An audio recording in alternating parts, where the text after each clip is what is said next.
Oh my god. Finally lucky. Hello, my name is Ethan, and welcome back to another episode of Path of Exile Keepers League 3.27. In this episode, I'm going to be going over my graphs. So it's a graph update. So I'm still using the replicating Esh graft. It has the implicit of the move speed, but I got it with 5% because you can't blessed orb it. So whatever it comes with when it's crafted is what it is. You can't get better. So I just had to go for the best. And then I went for 50 minion damage because it's T1. And then the graph blood gained. So yeah, when you have 24, you can't like divine it. And then it has increased effect of the non-damaging ailments because this can shock and leaves the shocked ground. So you have the increased effect of the shock, and then it can also penetrate lightning res. The main stuff is the minion damage and the move speed. You could also get attack speed, but as shown here, it's only 14%. It's good, but yeah, the damage is probably better. And then to go along with that, you can actually get a tool graft. So summoning tool graft, this is the avalanche one, the one where you're supposed to use an offering, and then the tool graft will summon an army of hiveborn breach monsters to do your bidding. But if you don't use an offering, then you never summon them. And then yeah, so yeah, you can have the minion Ellie res 16%, and then the graph blood, and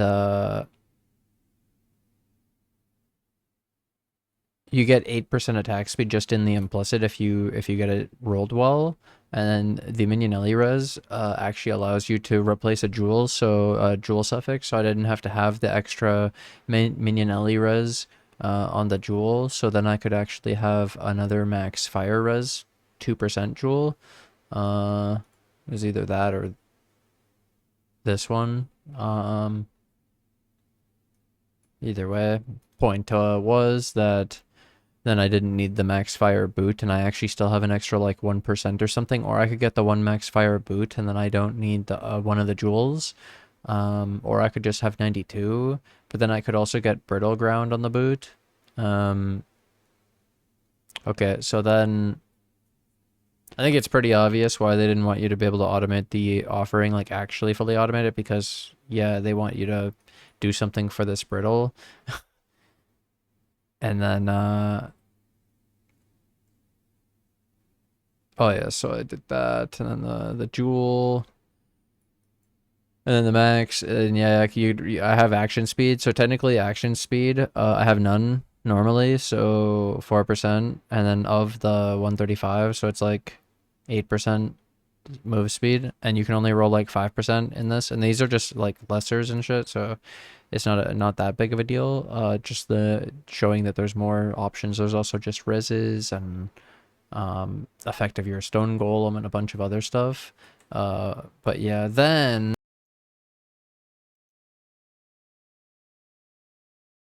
+1, +1, +2, we're done. Oh my god, that attack speed.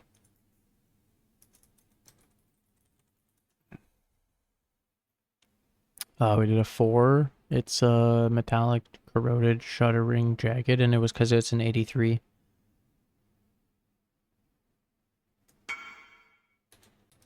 Also, I had mentioned this in the previous vid when I upgraded the Mage Blade setup, but then I upgraded the Timeless Jewel to have the triple 80% minion damage, and I said I could just path this and then anoint whatever I want, so I finally did it with the wand upgrade.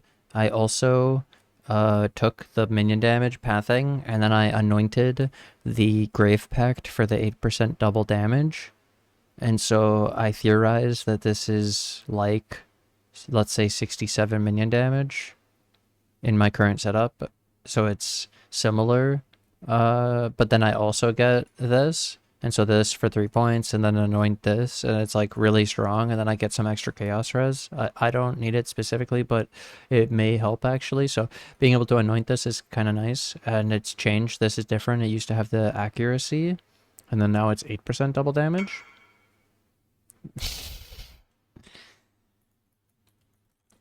This guy's really nice.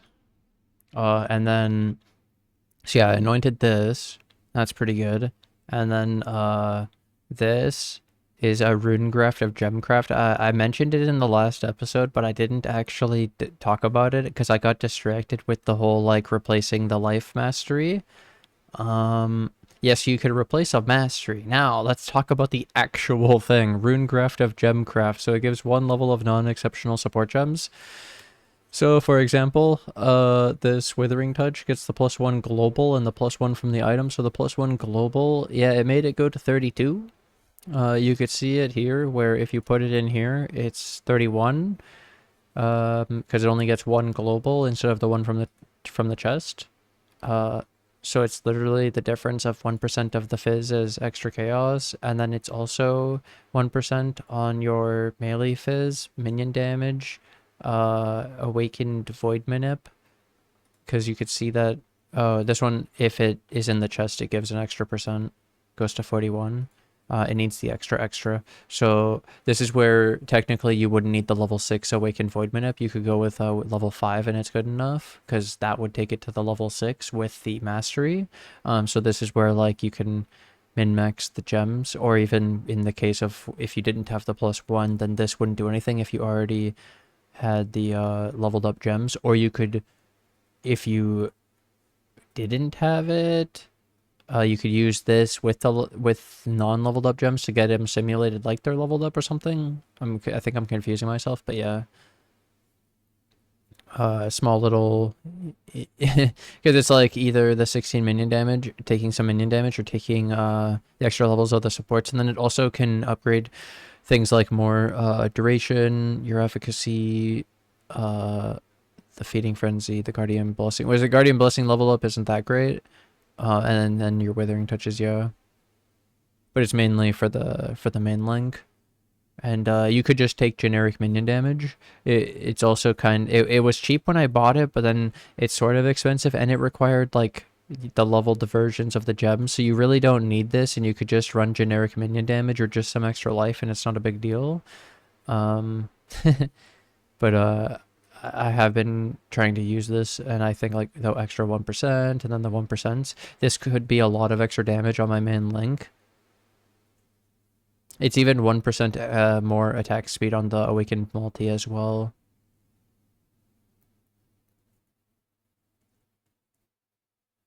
It's like when it supports multiple things, and it could even do more. And then there's another one as well that just increases your defenses by 40%, which is a decent for a single point. 40% armor, energy shield, and evasion. Pretty good.